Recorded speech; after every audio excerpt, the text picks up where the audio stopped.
Praise Lord. దేవుని నామానికి మహిమ కలుగునుగాక. అందరికీ ప్రభు పేరిట వందనాలు. అందరికీ వందనాలండి.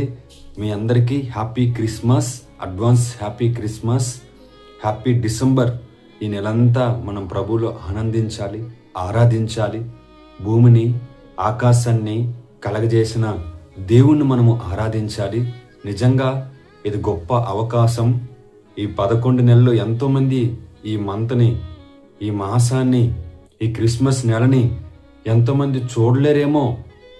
కొంతమంది చూడలేదు. ఈ డిసెంబర్ నెలలో కొంతమంది ఈ డిసెంబర్ నెలలో అడుగు పెట్టలేదండి. కానీ దేవుడు ఈ డిసెంబర్ నెలలో అడుగు పెట్టడానికి దేవుడు మనకి కృప చూపించాడు.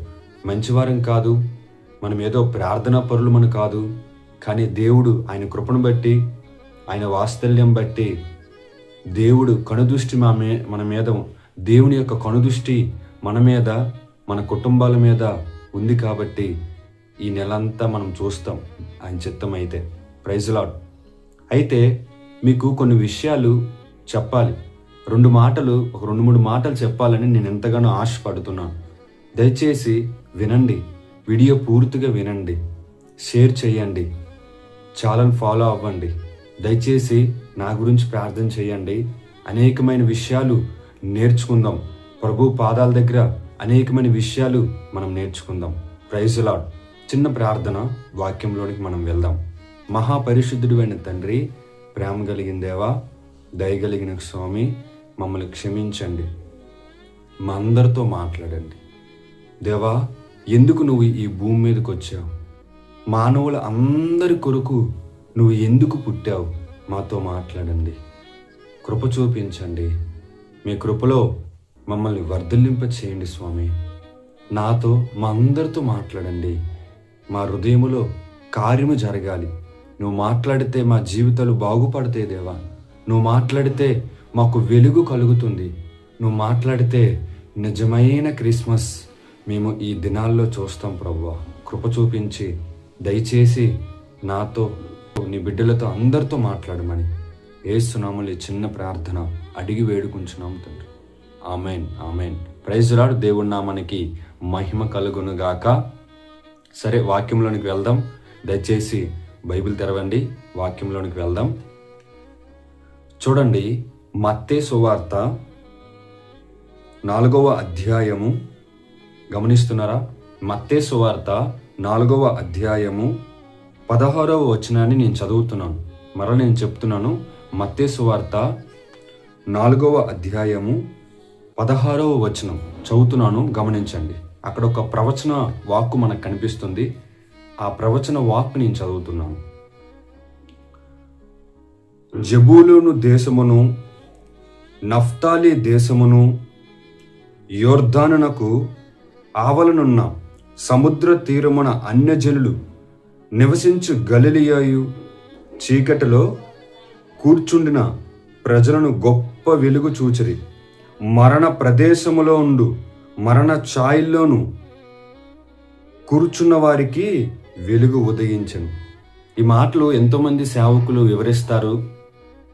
నిజంగా దేవుడు వాళ్ళకిచ్చిన తలాంతును బట్టి, వాళ్ళకిచ్చిన కృపావరాలు బట్టి సేవకులు వివరిస్తారు. నేను కూడా వివరించడానికి దేవుడు నాకు కృప చూపించాడు. దేవుడు మనందరితో మాట్లాడును గాక. పరిశుద్ధాత్మ దేవుడు మనల్ని వాక్యము ద్వారా ఉదక స్థానము చేయను గాక. Praise Lord. అయితే చూడండి, అక్కడ 3 విషయాలు నేను మీకు జ్ఞాపకం చేస్తాను. 3 విషయాలు. చీకటిలో కూర్చుని ఉన్న ప్రజలట ఒకటి. రెండోది, మరణ ప్రదేశములోను మరణ ఛాయల్లోను. ఒకటి చీకటిలోను, ఒకటి మరణ ప్రదేశములోను, రెండోది మరణ ఛాయల్లో గొప్ప వెలుగు కలిగెను అని ఉంది. గమనించండి, వెలుగు యేసుప్రభు ఆయన 2000 సంవత్సరాల క్రితం ఈ భూమి మీదకి వచ్చినప్పుడు బెత్లెహేములో వెలుగు కలిగింది. ఆయన నజరేతులో పెరిగినప్పుడు అక్కడ వెలుగు కలిగింది. ఆయన 3.5 సంవత్సరాలు సేవ చేసినప్పుడు ఎంతోమంది కుటుంబాలు బాగుపడ్డాయండి. ఎంతోమంది అండి, యవ్వనస్తులు బాగుపడ్డారు, యవ్వన స్త్రీలు బాగుపడ్డారు, పాపిష్టి వాళ్ళు బాగుపడ్డారు. ప్రజల చేత, సమాజము చేత తునీకరింపబడుతున్న వారు బాగుపడ్డారు, వ్యభిచారులు బాగుపడ్డారు, దొంగలు బాగుపడ్డారు, రోగులు బాగుపడ్డారు. అందరిలో దేవుని వెలుగు ఉదయించింది. మరణంలోనికి వెళ్తున్న వారిని దేవుడు వెలుగులోనే నడిపించాడు. లాజర్ని బ్రతికించాడు, మనకు తెలుసు.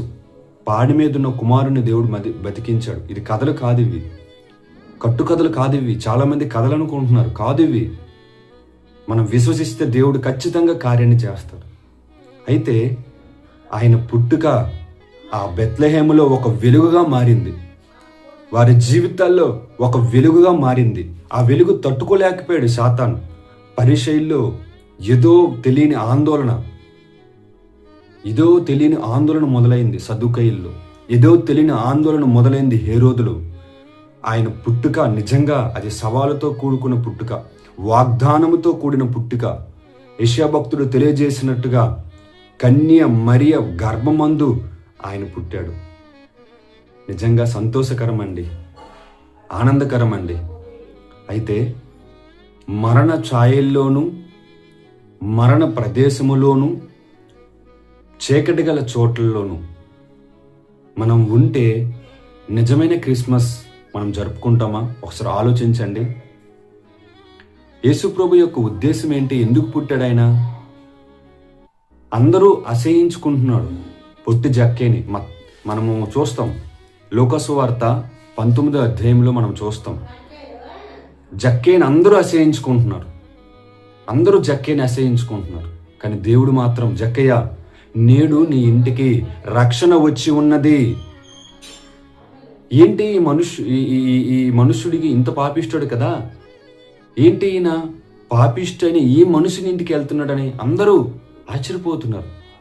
ఈయన పాపులతో ఎందుకు భోజనం చేస్తున్నాడు అని అందరూ ఆశ్చర్యపోతున్నారు. నిజంగా ఆలోచించండి. చీకట్లో ఉన్న ప్రజలకి గొప్ప వెలుగు కలగలేదా? మరణ ఛాయలో ఉన్న ఆయన జనులకి గొప్ప వెలుగు కలగలేదా? మరణ ప్రదేశములో ఉన్న ఆయన ప్రజలకి గొప్ప వెలుగు కలగలేదా? ఒకసారి ఆలోచన చెయ్యండి. నిజంగా దేవుడు ఎందుకు ఈ భూమి మీదకి వచ్చాడు? ఇంకా చీకటి గల చోట్లు, చీకటి గల ప్రదేశాలు, మరణ ఛాయల్లో వెళ్తుంటే నిజమైన క్రిస్మస్ మనం జరుపుకోలేమండి. నిజమైన క్రిస్మస్ జరుపుకోవాలని అనుకుంటున్నావా? దయచేసి నటించొద్దు. క్రిస్మస్లో మన ఇంటికి రంగులు ఉండాలి, కొత్త బట్టలు వేసుకోవాలి, అలంకరణ ఉండాలి, మేకప్లు ఉండాలి, ఎగిరి గెంతులు వేయాలి, తాగాలి, తినాలి, ఎగరాలి కాదండి. అసలు నీ హృదయంలో గొప్ప వెలుగు కలగాలి. నీలో చీకటి పనిచేస్తుంది, నీ కుటుంబాల్లో చీకటి పనిచేస్తుంది, మరణించాలనే ఆలోచనలు వస్తున్నాయి, ఇంకా అప్పుల సమస్యలతోనే పీడించబడుతున్నావు, ఇంకా కన్నీళ్ళ మధ్యనే వెళ్తున్నావు, సమాజంలో సాక్ష్యం కోల్పోయావు. కాబట్టి నీ హృదయంలో, నీ కుటుంబంలో దేవుడు ఉదయించాలి. దేవుని వెలుగు కావాలి నీకు. నిజమైన క్రిస్మస్ నీ హృదయంలో, నీ ఇంట్లో జరగాలి. ఈ రోజుల్లో చాలామంది గ్రహించలేకపోతున్నారండి. గొప్ప గొప్ప సేవకులు ప్రసంగాలు చేస్తున్నారు. ఎందుకు క్రైస్తవమా, నేటి క్రైస్తవమా ఎందుకు గ్రహించలేకపోతుంది? సినిమాల వైపు మొగ్గు చూపుతున్నారు. యవ్వన తరం డ్యాన్సులంటూ వారి యొక్క కోరికలను తీర్చుకుంటున్నారు. లోకాశలన్నీ దేవుని యొక్క ఆరాధనలో తీర్చుకుంటున్నారు. అది ఎంత భయంకరమైన విషయం అది. యవ్వన చెల్లెళ్ళారా, యవ్వన తమ్ముళ్ళారా, బ్రదర్స్ అండ్ సిస్టర్స్, ఒకసారి గమనించండి. మన హృదయం మారాలి. తల్లిదండ్రులను బాధ పెట్టి క్రిస్మస్ జరుపుకోవాలా? సేవకుని బాధ పెట్టి క్రిస్మస్ జరుపుకోవాలా? పాపాన్ని వదలకుండా రెండు జీవితాలు మనలో ఉంచుకొని, ఇంట్లో ఒకలాగా, మందిరములో ఒకలాగా, సమాజంలో ఒకలాగా, మన రహస్యంలో ఒకలాగా జీవిస్తూ ఏది వదలాలో అది వదలక, అసహ్యమైనవి, దేవుడు అసహించుకున్నవి ఇంకా మనలో ఉంచుకుంటూ నిజమైన క్రిస్మస్ మనం జరుపుకోవచ్చా?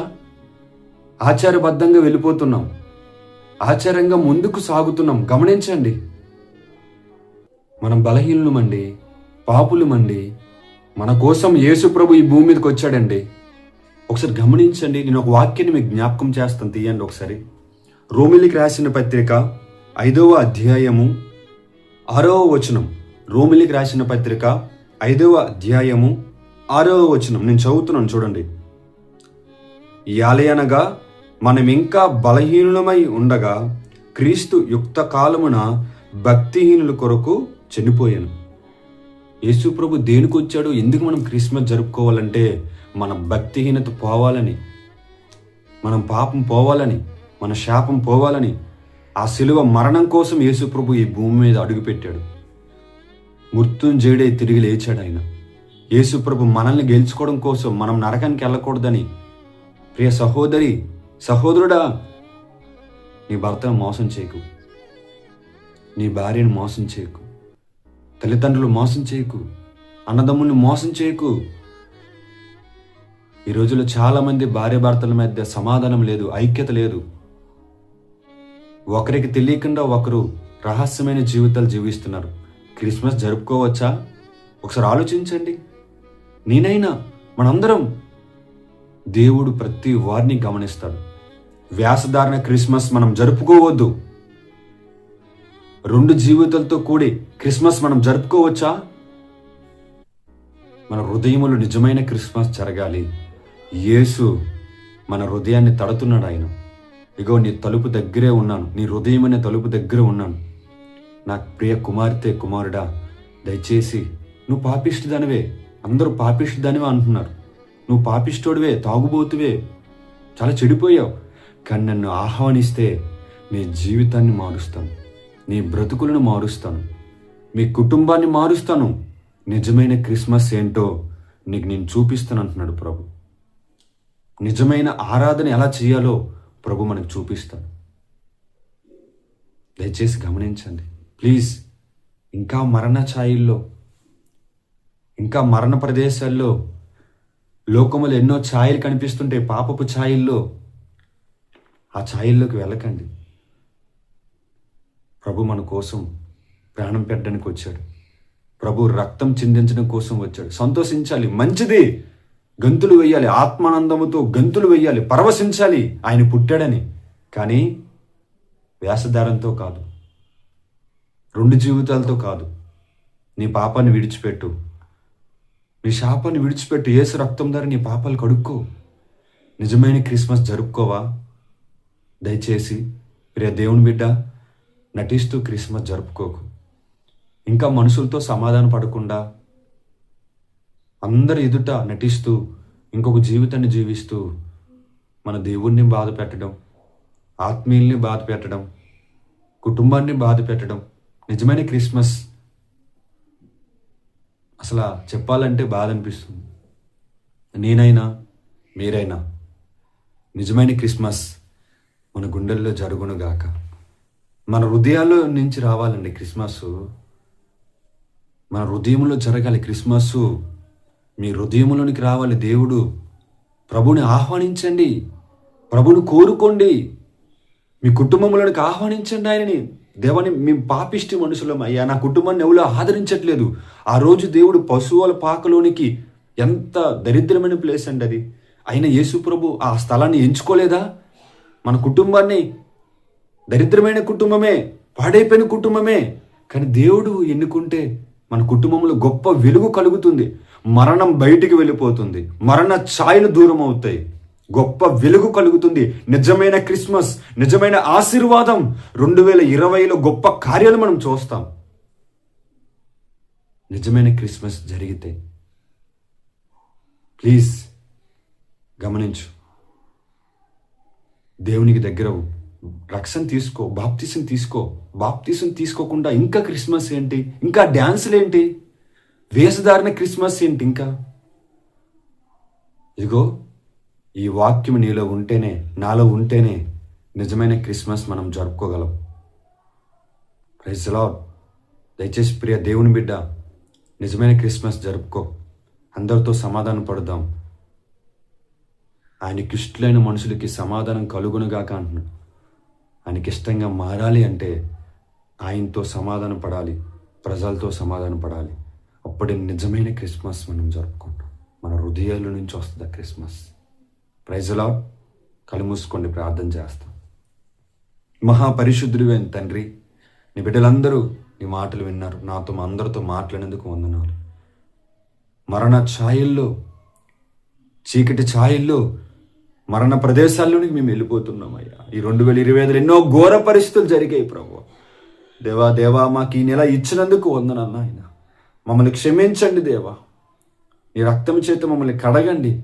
నిజమైన ఆరాధన నిన్ను చేయాలి దేవా. నిజమైన క్రీస్తును ఆరాధించే స్వభావం మాకు కావాలి. నీ రక్తము ధర మా పాపాలన్నీ కడగండి.